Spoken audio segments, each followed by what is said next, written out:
Well, I got a really helpful comment from Lee WA8QFE. He says, I'm confused. Why are you looking for 3.5 microhenries? You should be looking for 2.5 microhenries. And it turns out that he's right.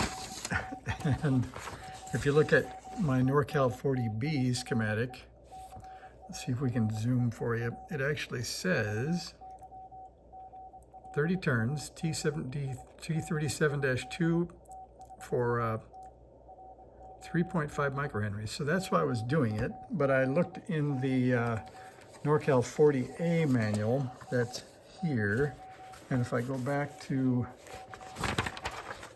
the parts list, it says L6 should be 2.5 microhenries, 28 turns.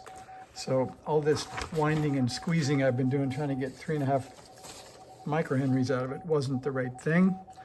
So I thought I'd measure this really quick, just the way I installed it yesterday. And let's see what we get. Right like that.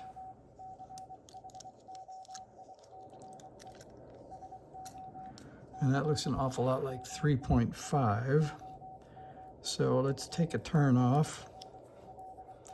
I think this, if you want to count, I'll get that focused for you. I think that's 30 maybe? Or 29, I guess, is where I ended up. So let's take a turn off. We'll get rid of the green wire that we added.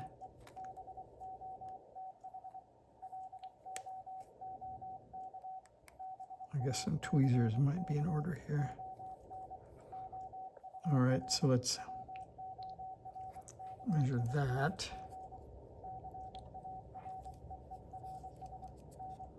And see what we get. Then we get 3.3. We'll take off another turn here. See what we get now.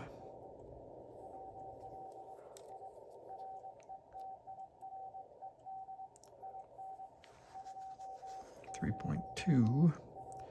If I spread things out a little bit, we get 3. So we'll take off another turn. So I guess the question is, I've heard that not all these cores are created equal.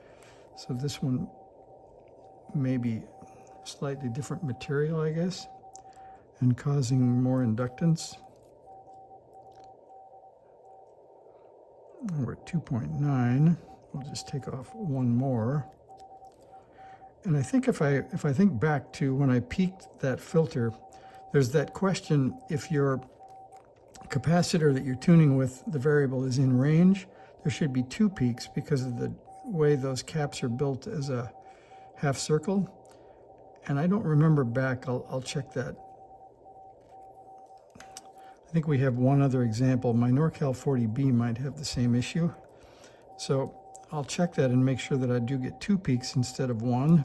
And if I get 1, that would be a sure sign that things weren't going the right way with the inductance to resonate at 7 megahertz. So we got 2.7 and I spread it out.